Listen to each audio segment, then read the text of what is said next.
잘 계셨습니까? 반갑습니다. 심심심이 난가심이요 관시의 변벽계하고 창야의 불용침이다는 말씀이 달마대사의 혈맹론에 나옵니다. 마음이라는 마음은 마음 챙김으로 보면 왠지 썩 드러나지 못하는 현상을 본다는 거죠. 어렵다는 거죠. 그러나 그 마음을 관해서 크게 살피니까 우주가 그 안에 들어도 보이지 않고 창야의 불용침이라 그 마음자리에다 뭘 하나 세우려고 보니까 바늘끝도 용납되지 않더라. 그래 마음이 광대무변하기도 하고 옹색하기로 하면 바늘끝 하나 세울 자리도 없는 것이 마음이니까 우리는 그 마음 다스림, 마음 챙김에 대해서 늘 화두로 삼고 있는 거죠. 오늘 지금 스님들이 여러분 와 계신 모습은 동국대학교의 경주 캠퍼스에 댕기는 스님들 대표들이 포교 현장도 방문하고 마침 어제 이곳에 머무르게 되었는데 제가 온다고 해서 일정을 이렇게 여기에다 더 시간을 배정을 했다고 하는 걸 보니까 고맙다는 생각도 듭니다. 저번 달보다는 몇 분 더 오셨네요. 내가 아까 입정할 때 다 숫자 헤아려 봤어. 그런데 이제 또 처사가 몇 명 안 보이는 것 보니까 내 온다고 해서 안 왔구나 싶은 생각 드네. 어디 오늘 산소에 벌초하러 갔나. 달마대사 그 가르침 중에 이런 말씀이 있습니다. 마음은 모든 성자의 근원이며 만 가지 악의 주인이다. 해탈의 즐거움도 자신의 마음에서 오는 것이고 삼계 육도 사생 칠취 윤회의 고통도 자신의 마음에서 온다. 그러므로 마음은 이 세상을 뛰어넘는 문이고 해탈로 나아가는 나루터며 일단 마음의 문을 열면 나아가지 못할까 걱정할 것 없고 나루터를 알면 강 건너 기슭 피하는 세상에 이르르지 못할까 근심할 것 없다. 이게 어쩌면 초발심시 변성지 정각이라고 처음 낸 마음으로 신심을 일으켜서 진지한 삶을 살게 되면 나아가게 되면 모두는 다 구경에 이루어지는 그 모습을 단편적으로 말씀한 것이 아닐까 싶은 마음입니다. 내가 있는 그 자리에서 행복할 수 있는 그러한 이치를 살펴왔으면 좋겠다 그런 말씀입니다. 어제 저녁에 제가 요즘 그 KBS 방송에서 그 다큐멘터리 같은 것을 저녁 9시 뉴스 끝나고 나면 토요일 날 좋은 프로를 바로 이어서 맞대서 그 합니다. 저번에는 또 히말라야 산에 행글라이드를 타고 그 이렇게 움직이는 그런 대한의 건화들을 보기도 했고 이번에는 또 4년에 걸쳐 가지고 제작을 했다고 했는데 그걸 KBS에서 했는지 영국의 BBS에서 했는지는 모르겠지만 참 어떻게 새 큰 그 새에다가 그 카메라까지 장착을 해가지고 집단으로 이동하는 그런 행로를 쫓고 하는 그런 걸 보면서 참 무궁무진하구나, 진진찰찰하구나 하는 생각을 하게 됐는데, 그리고 이렇게 그냥 꺼야 되는데 채널을 리모컨으로 넘겨하다 보니까 이제 불교 텔레비전 방송까지 가게 되었고, 거기에서 이제 그 베트남 출신의 틱낙한 스님이 프랑스에서 공동체 활동하면서 하신 법문, 법상에 앉아서 하시다가 내려와 가지고 걸으면서 이렇게 하시다가 또 이렇게 흑판에다가 글을 또 몇 줄 쓰시기도 하다가, 요즘 베트남 사람들은 그 우리나라 젊은 사람들처럼 우리보다도 더 한문이 약한데, 옛날 어른들은 또 특히 절에서 그 동남아시아권 중에서 유일하게 베트남이 대승불교권이 되어가지고 중국 불교가 그 옆에 있는 뭐 라오스나 캄보디아나 베트남인 저기 뭐야 저 태국이나 또 버마나 이런 데는 그 남방불교 소승불교권에 그렇게 저 함께 하고 있는데, 유일하게 어떻게 그 같은 그 바운다리 안에서 베트남은 대승불교에, 그래서 이제 중국 불교의 영향도 많이 받았다고 생각이 되어지는 곳이기 때문에, 그 스님이 서양 사람들한테 법문하시면서도 간간히 영어와 또 프랑스어와 또는 한문을 병행해 가지고 이렇게 이제 전달해 주는 그 모습이 참 좋았는데, 어저께 그 긴 그 법문 중에서 지금도 기억에 남아서 잃어버리기 전에 여러분들한테 전해주고 싶은 것은 뱀 잡는 경이라고 하는 그 경에서 발췌한 것을 전해주시는 대목이 나오더라고요. 살생하지 말라고 한 불교가 근본계가 불살생계인데 어떻게 뱀 잡는 경이 있냐, 이게 뱀 잡는 경. 뭐 쥐 잡는 거 하듯이 그런 것인가.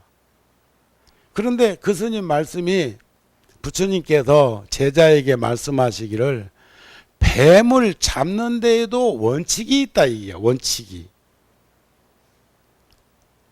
그런데 뱀을 잡는 걸 가르쳐 주는 사람이 제대로 가르쳐 주어도 그걸 배우는 사람이 잘못 배우면 뱀 잡다 물려서 죽는다, 이게요. 이 아주 의미가 깊더라고요. 그런데 뱀을 잡는 방법은 어떻게 잡는 게 가장 좋냐.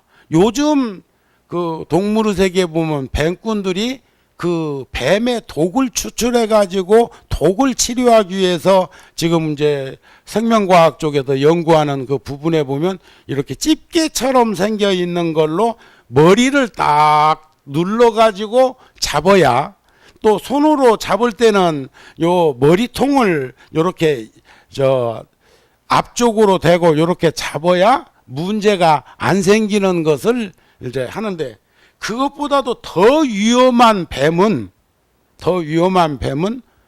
대통 속에다가 뱀을 넣어가지고 못 움직이게 해놓고 머리통만 싹 나온 다음에 그거 움직여가지고는 그 반경이 작으니까 그런 가지고 이제 독을 추출하는 그런 화면도 제가 본 적이 있습니다. 불교에도 이공제공법이라는 게 있어요. 뛰는 벼룩을 기어가게 하는 방법. 뛰는 벼룩을 어떻게 해야 기어갈까? 뛰는 놈 볼태기를 한 대씩 붙이면서 이놈 뛰지 마라, 걸어가라, 기어가라 하면 기어갈까? 벼룩은 본능적으로 관능적으로 뛰게 되어 있는 놈을 기어가게 하려면 식물도 생각하는데 동물이야 생각 안 있겠소. 그러니까 요즘 말하면 닌겔의 줄에다가 넣으면 돼. 닌겔 주사 맞는 줄 있잖아요. 거기다 갖고 작은 벼룩을 넣어놓으면 그놈이 뛰어봤자 지 벼룩이지 뭐. 그러니까 나중에 이거 아닌갑다 싶어가지고 그때부터 기어간다 이게. 이걸 이공제공법이라고 그래. 그러는데 부처님께서 말씀하시기를 두 가지를 들어서 말씀을 하는 대목이죠. 그 뱀을 잡을 때는 그 집게로 머리를 딱 누르고 잡아야 된다는 것을 가르쳤는데, 배운 놈이 잘 못 배우면 꼬리로 잡아가지고 뱀을 잡는 일을 하려고 하다 보면 그 코프라 같은 것은 뭐 몸뚱아리를 뭐 4분의 3을 일으키기도 하잖아요.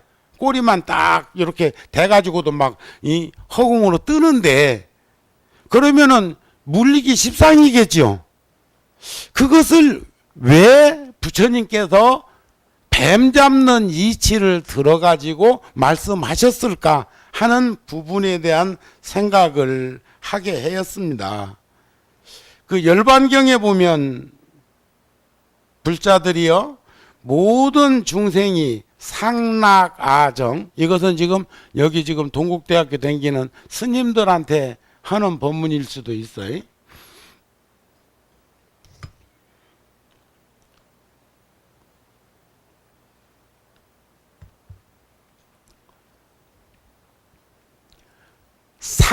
상락아정, 항상 되고 즐겁고 나이고 깨끗한 거. 불교의 구경에 우리가 증득하는 자리가 상락아정이라고 그럽니다. 그런데 항상한 것은 무엇이며 즐거운 것은 무엇이며 참나는 누구이고 깨끗한 건 뭘까? 무상한 건 육신인데 항상한 건 법신이겠지요. 번뇌는 괴로운 건데 즐거운 건 열반이겠지요. 자하는 무한데 참나는 그럼 부처겠지요. 부정한 건 현상인데 깨끗하지 아니한 세상은 현상계. 우리들이 살고 있는 생멸이 있고 증감이 있고 미추가 있고 대소가 있고 장단이 있는 세상인데, 그럼 깨끗한 세상은 법의 세상이죠. 법의 세상. 이치, 생명, 생멸이 없고 증감이 없고 미추가 없고 대소가 없고 장단이 없는 한결같은 세상을 우리는 상락아정의 자리라고 말을 합니다. 그런데 중생들이 네 가지 법에 뒤바뀌게 되었어. 무상한 것을 영원한 나로 생각한다든지, 번뇌망상의 고통과 괴로움을 겪으면서도 사는 재미가 그런 거라든지, 상일성과 주제성이 결여되어 있는 자아를 나라고 고집한다든지, 현상계의 두두물물이 이루어지는 이런 세상이 지상 정토쯤으로 생각한다든지 이런 것 등등이 아니겠어요?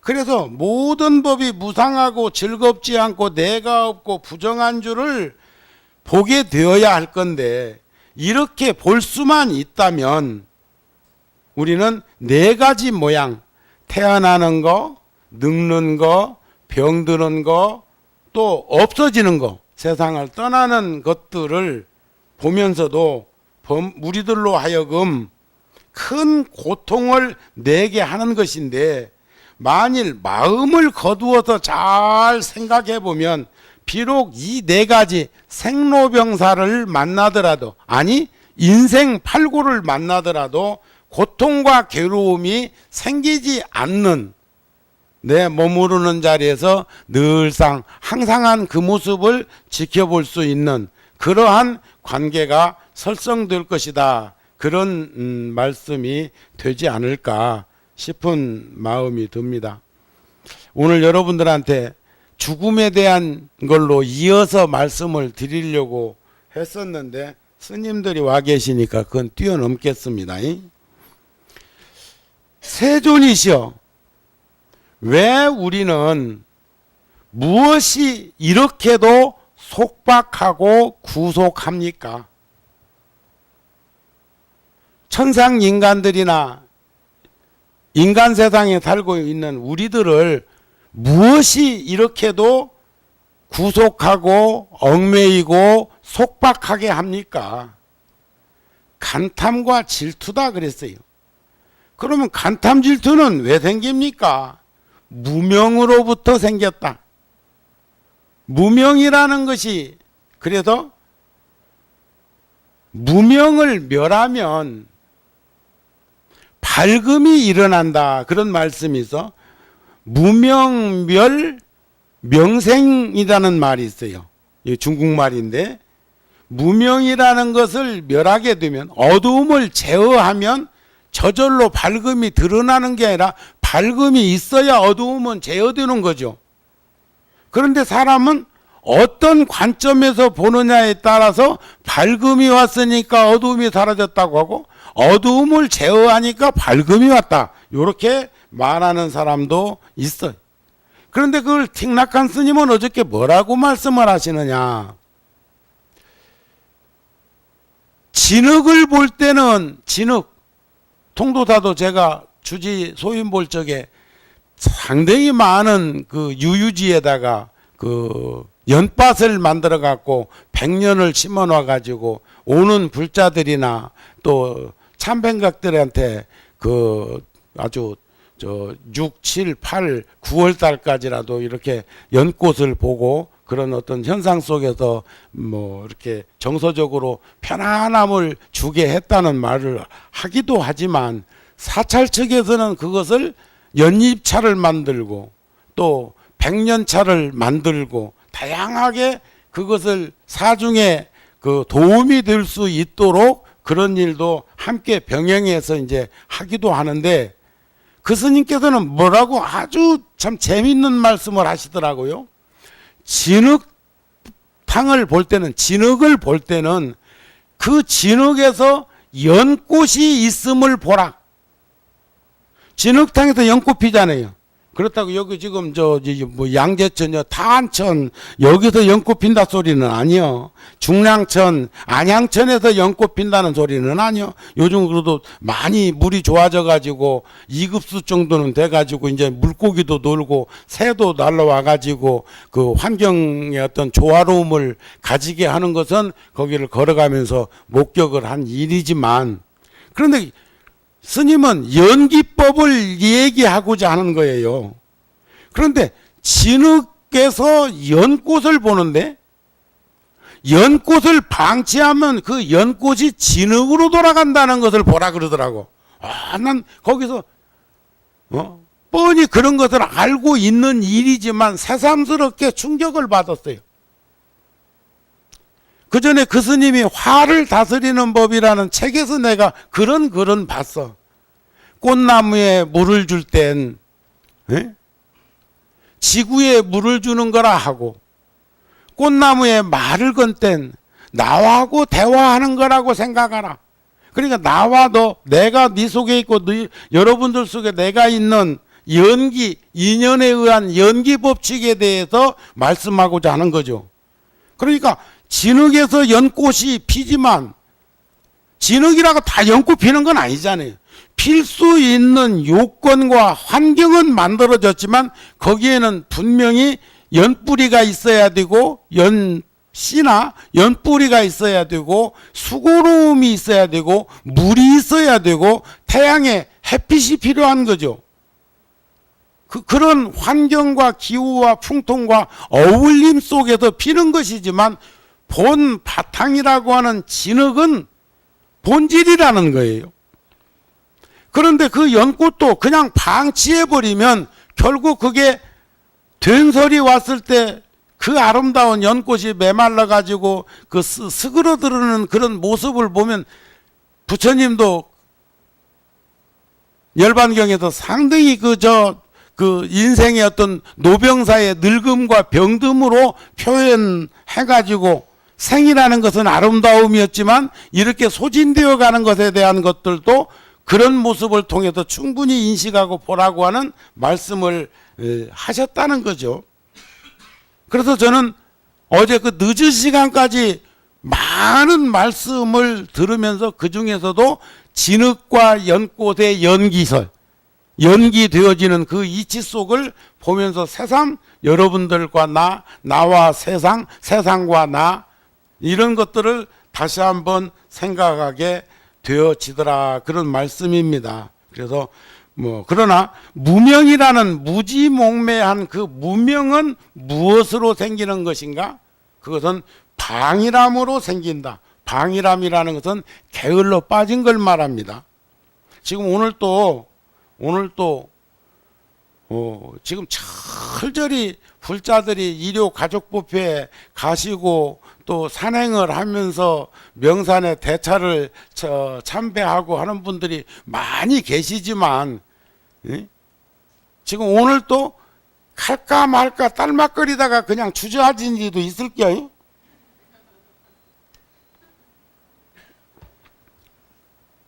또 어떤 이는 여기 지금 말이에요. 오늘 꼭 그 해야 될 근본 잊어버리지 말고 자기 도리를 해야 될 일이 있어.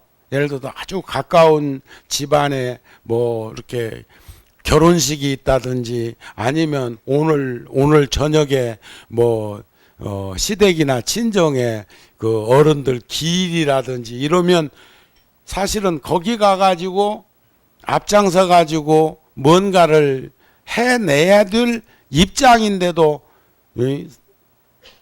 싹 가족들 무시하고 안 돼! 나는 절에 가야 돼 하고 여기 와서 앉아 계신 분 계시요? 그럼 지금이라도 일어나서 정신 차려서 일어나갖고 빨리 가서 음식 장만하는 게 좋을겨. 결국 우리가 부처님의 제자가 되고 생활불교 속에서 불교를 이렇게 하자는 것은 그런 근본과 도리를 잊어버리지 말고 살자는 데에 큰 뜻이 있다고 저는 생각을 합니다. 그런데 이 게으른 사람이 드러나는 현상이 역력하게 보이는 게 있습니다. 안주하게 되어 있어. 안주하면 타성해졌습니다. 분당 사람들은 안주하기가 딱 십상이요. 여기 환경이 좋은 데라고요. 산도 있지요. 다음에 북한에서 딴짓하면 피난 가기 쉽지요. 그렇지 않으면 한강 저쪽에 넘어 있는 이보다 난 나을까? 근데 요즘은 1000만 대가 넘는 자동차가 있어가지고 피난 못 가. 그냥 집에 있는 게 낫습니다. 아셨죠? 그러는데 이제 안주해가지고 타성에 젖으면 말이죠. 무기력해지고 불감증에 빠지게 되어 있습니다. 그래가지고 꼼짝달짝 하기도 싫고 세상에 한밤중에 선글라스 쓰고 다니는 이도 있다니까. 그럴 바에 장님처럼 두 눈 감고 다니면 아무것도 안 보일 건데 지 눈에 안 보인다고 세상이 없어지는 것도 아닌데 저녁에 뭔 선글라스 컨셉이 그런 게 다 있어. 또 어떤 데는 여기다 걸고 댕겨. 밤에 선글라스 걸고 댕기다 잃어버리면 어쩌려고 그러나 몰라. 그런 때는 벗어서 가방에 넣는 게 낫겠지요. 그런 걸 잘하는 것도 지혜예요. 그러면 게으란 것은 방이라는 것은 어째서 생깁니까? 전도, 뒤바뀐 생각 때문에 생긴다. 뒤바뀜, 전도몽상은 어찌해서 생기는가? 의심으로부터 생긴다. 의심은 어째서 생기는가? 부처님께서는 의심이 뭡니까? 하고 여쭤보니까 대개는 의심하지 않는 게 의심이라고 그랬어요. 그래서 이런 때 한번 응용해서 여러분들한테 들려드리고 싶은 것은 정말이라는 말을 쓰지 마세요. 그냥 정말로 말을 하고 말 것마다 정말 붙이지 마세요. 대개는 나 의심하지 않아 하는 게 의심이라는 것을 응용하면 능엄경에 나오는 말씀처럼 견견지시의 견빈시견이라고 볼 것을 보는 것은 보는 것이 아닌데 쓸 것을 쓰는 건 쓰는 것이 아닌데 갈 것을 가는 건 가는 것이 아닌데 응용하면 그런 말씀이죠. 그러는데 대개는 의심하지 않는 게 의심이라고 하면 정말이라는 말은 참말이라는 말인데 금강경 말씀처럼 진어자, 실어자, 여어자, 불강어자, 불이 어자를 정말이라고 할 건데 그러면 진실된 말, 실다운 말, 말 같은 말을 그냥 하면 되지. 거기다 앞에다 꼭 수식해가지고 정말 끼어 넣는 건 거짓말이란 소리요. 알았습니까? 예, 그러니까 의심으로 인해서 생기는 속박으로부터 자유로움을 가지는 것이 바로 우리는 인자함이라고 그랬더니 자유로운 삶, 내 있는 그 자리에서 어제 종범 스님이 불교 텔레비전 법문하시는데 수행이란 명제를 붙여가지고 수행이란 해놓고 딱 한 말씀으로 요약한 게 그런 말씀을 하시더만 내 눈으로 나를 보지 못하는 거. 뭐 그런 말이 다 있대. 나를 그러니까 눈으로 사물을 다 보는데 눈으로 눈은 못 본다는 거지. 봐요, 못 봐요. 근데 느낄 수는 있다. 내가 지금 보고 있는 거, 살피고 있는 거, 그거 다 눈이 하는 거 아닌가? 그러면 그 눈 본 거 아니요? 꼭 만져야 돼. 그래야 안 그래요? 이렇게 수행이라는 것을 어떤 사람들은 이렇게 내가 물컵 들듯이 딱 뭔가를 딱 쥐어주는 것만이 내 것이라고 생각하는 그런 개념 속에서 아까 말씀드린 대로 두 눈을 감으면 세상이 보이지 않지만 두 눈을 감았다고 세상이 없어지는 건 아닌 거 아닌가요? 그래야 안 그래요? 응? 어머야 하면서 놀래기만 해도 두 눈을 감는데 두 눈 감았다고 세상이 없어진 건 아니란 말이야. 그러나 중생들은 두 눈을 감을 땐 감아줄 줄 알아야 돼. 귀를 막을 땐 막아줄 줄 알아야 돼. 입을 봉할 땐 봉할 줄 알아야 돼. 인식기관과 인식대상과 인식작용에 이루어지고 있는 것들을 비추어 볼 때 우리는 충분히 인식되어지는 그 무엇이 있을 것이다. 그래서 유마경에서는 나고 죽음의 세계에 머물러 있으면서도 거기에 물들지 않고 번뇌망상이 일어나지 않는 열반의 세계에 있으면서도 나고 죽음의 바다에 그대로 머물러 있는 것이 보살의 행위다 그랬어요. 좋지요. 그러니까 여러분들이 지금 사바세계 제가불자로서 집에서 살고 있어도 하나도 그 걱정할 것이 없다 이게요. 제가 갑자기 지금 연화사에 왔어요. 오늘 본래 딴 데 일정이 잡혀져 있는 것을 제가 이쪽으로 돌렸어. 다음 달에는 아마 안 올 거예요.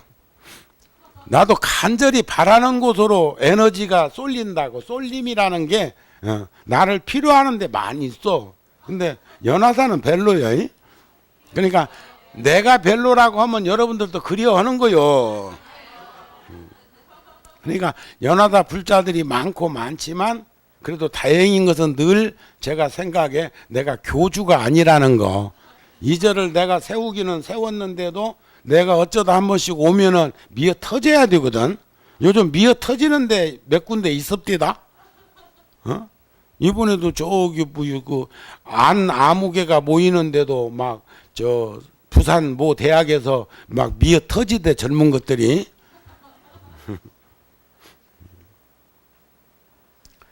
법구경에 보면 단점을 정확히 말해주고 잘못한 것을 솔직히 지적해주는 그런 현명한 사람을 만나거든.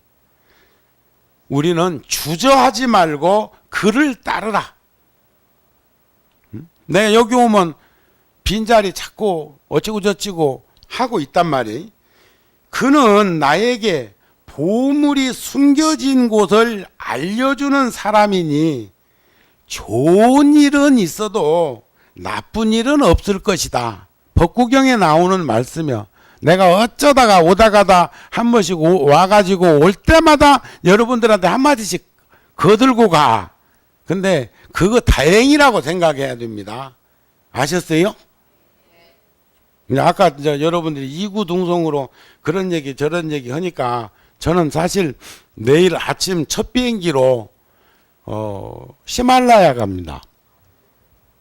제가 단수 여권으로 한 32년 전에 혼자서 인도 성지 순례할 때 히말라야 산 등성이 밑에서 티베트절을 간 적이 있습니다. 티베트절을. 그때 통도사의 월화노 스님과 벽안노 스님이 저 인도 간다고 그때 5만 원씩 돈을 주셨는데, 그때 1달러에 800원 할 때니까 한 120불 정도, 120, 30불 정도가 되었다고 생각합니다. 그걸 제가 비닐 봉지에다가 따로 싸서 아주 깊이 넣어가지고 갔어.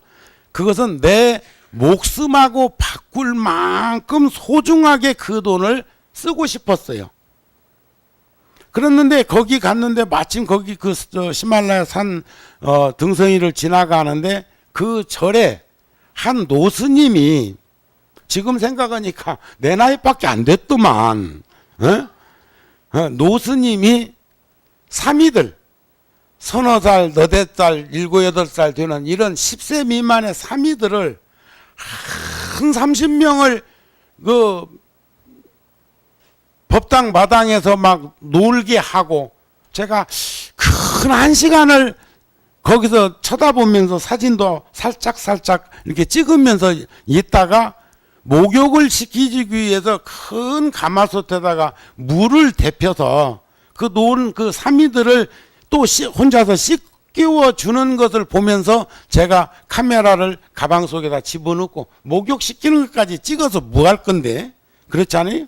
제가 인도에서 자이나교 승려, 빨가벗고 다니는 승려가 있는데 무소유가 5개에 들어있어가지고 홀딱 벗고 다니고 홀딱, 자이나교라는 그 종교인데요. 부처님 같은 시대에 마하비라라고 하는 분을 통해서, 부처님은 보리수나무 밑에서 정각을 이루셨다면 그분은 망고나무 밑에서 깨달음을 이루셨다고 하는 종교인데, 저는 한 번도 그 사진 찍은 일이 없습니다.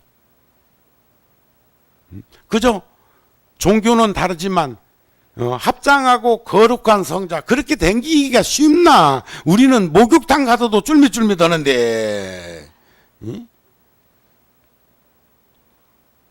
스스럼 없이 가는 그 모습 얼마나 성스럽고 거룩합니까? 그래서 그런 사진은 전 카메라에다 담은 적이 없어. 제가 1980년대에 철탁선이 없이 사진전도 한 사람이에요. 30대 그 초에 성지순례 사진전 같은 것도 하고 그랬어. 그러면 그런 사진도 찍어서 내놓을 만한데 난 사진 하지 않았어. 그래서 이제 그 스님이 하고 있는 모습을 보면서 가까이 다가가서 인사를 나누고 보니까 30여 명이 전부 머리 기계충이 다 있는 거예요. 기계똑 아시죠? 우리도 어렸을 적에 그 영양소 결핍으로 인해 가지고 코 막 이만큼씩 빠지던 아이들도 있고, 얼굴에 버진 핀 애들도 있고, 머리에 6.25 세대들은 그 어렸을 적에 머리에 이렇게 막 그 부스름이 난 것 여러분들 기억할 거예요. 그래서 그 스님께 제가 제안하기를, 내가 치료를 해주고 싶다. 그래서 몽땅 데리고 그 촌에 약국 겸 병원 겸 거기 가가지고 물어보니까 치료를 하는데 한 일주일 걸리는데 한 5만 원, 한 50불 정도, 4, 50불 정도면 되더라고, 그 당시에.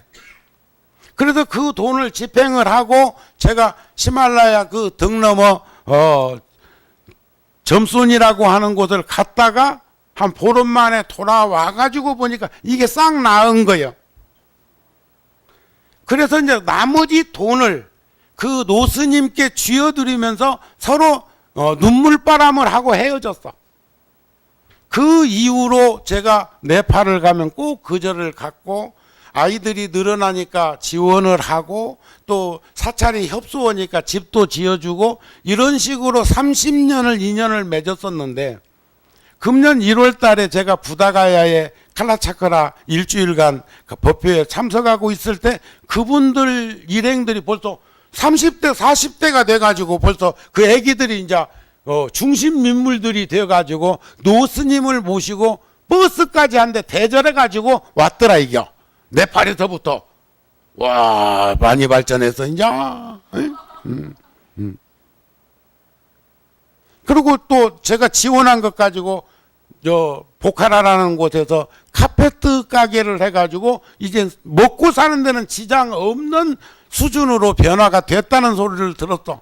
근데 그때 보니까 굉장히 건강이 안 좋아서 저하고 이렇게 한참 이렇게 손을 잡고 말씀을 나눴는데 얼마 전에 4월 초파일 직전에 연락이 왔어요. 스님이 아무래도 돌아가실 것 같다고. 곡기를 끊었다고. 그러니까 이제 생사열반이 둘이 아니기도 하지만 나고 죽는 게 둘이 아니라고 하는 경계에 들면 음식 안 먹으면 가는 거죠. 그죠? 그런 거 아니요? 그랬는데 내가 종단에 요즘 어수선한 일도 있었고 4월 초파일도 묵전에 있고 그래서 도저히 어디를 나간다는 게 좀 그래서 전화를 해가지고 아무래도 4월 초파일 지나야 내가 갈 것 같다 했더니 그 노스님이 80이 넘은 노스님이 다시 미음을 들기 시작한다는 거예요. 그건 뭐요? 나 보고 가겠다는 거야. 나 보고. 생명도 연장도 됩디다. 그러니까 내일 갈 판이라 내일. 이게 연명은 하고 계시지만 나를 기다린다고 생각합니다. 그럼 저는 지금 가면 다른 거 없어. 빨리 환생하시라는 말씀하고 두 번째로는 저는 가끔 그런 인연이 있는 곳에 그런 일을 잘하고 있는데 돌아가신 다음에 답이할 수 있는 것을 사중에다가 내가 맡기고 와. 장작도 좀 좋은 장작 사다가 좀 그 답이식도 해드리고 또 그 다음에 빨리 오시라고 제도 지내드리고 그런 기회에 대중 스님들에게 대중공양도 그 스님 이름으로 할 수 있도록 해드리고 싶어서 가는 거예요. 핑계 좋다. 그 개그우먼 가운데 박경림이라고 하는 목소리 이렇게 목이 이렇게 찢어지는 음색을 가지고 있는 처자 있지요. 그 굉장한 사람입니다. 굉장한 사람이야. 그 연예인들 가운데에서 어려움을 겪는 장소에는 그 여성이 꼭 가 있다고 그래. 우리 구룡사도 가끔 오고 내가 우리 극단에서 공연할 때도 이렇게 꼭 보고 그러는데 그 시간이 많다 그 소리지 뭐. 나하고 잘 볼 수 있다는 것은 연예인이 바쁜 사람은 그런 시간이 있나. 근데 그가 써놓은 글에 보니까 또 다른 꿈, 또 다른 결심이라는 글이 너무 좋았습니다. 꿈을 이루었다. 그 사람이 얼굴이 이쁩니까? 목소리가 이쁩니까? 그 얼굴에 그 목소리 갖고 성공했다는 얘기는 얼마나 노력을 했다는 것을 반증하는 거예요. 근데 그가 써놓은 거래요. 또 다른 꿈, 또 다른 결심이라는 글에 나는 꿈을 이루었다. 그럼 이제 뭘 해야 하지? 분당 사람들 이제 뭘 해야지? 응? 너무 앞만 보고 달려온 세월이었다. 아직 40도 안 넘은 것 같던데 내겐 또 다른 꿈, 또 다른 결심이 필요하다. 이거를 보면서 84,000 모공이 송송이 일어났어. 내가 나는 지금 은퇴했다고 생각했거든요. 은퇴했다고.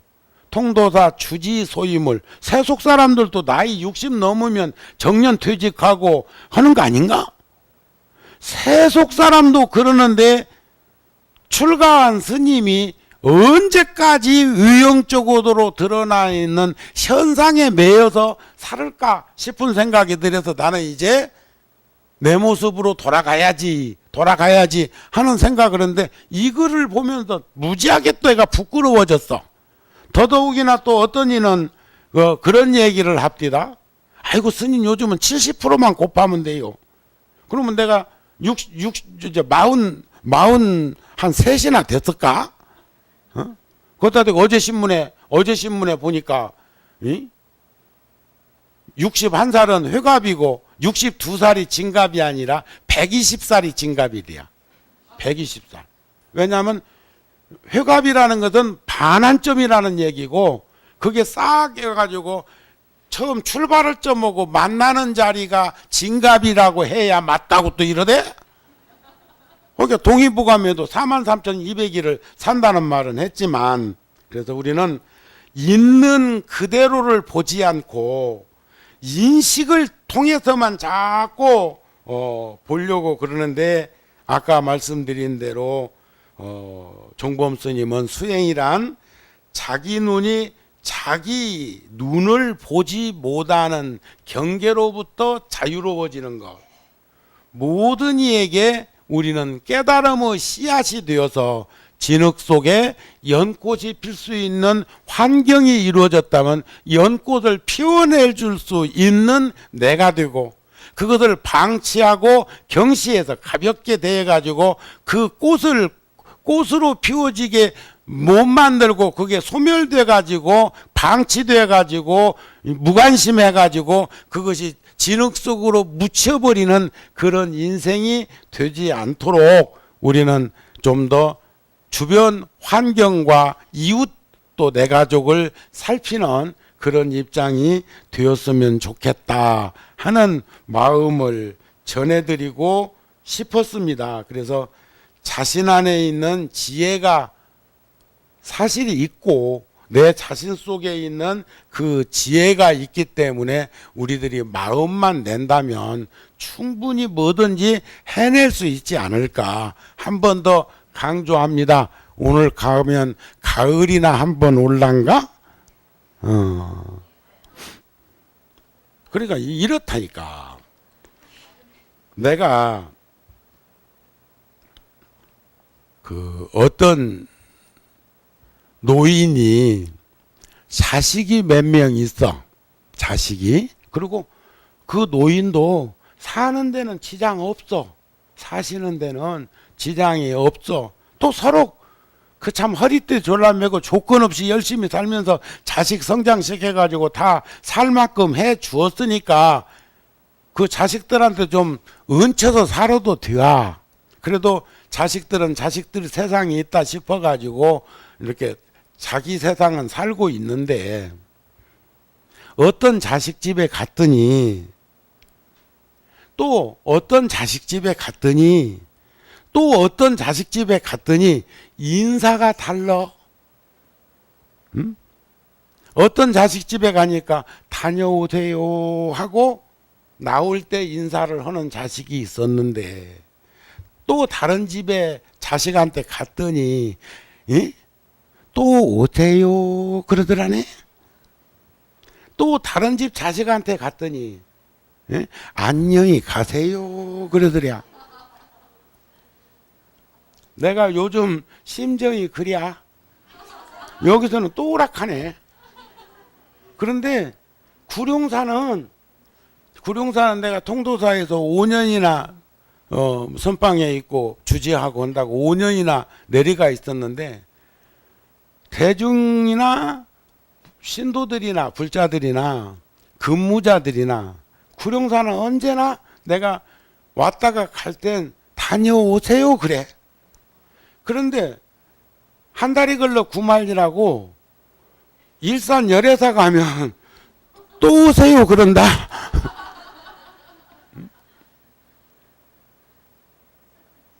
근데 또 단 포교당에 가면 안녕히 가세요.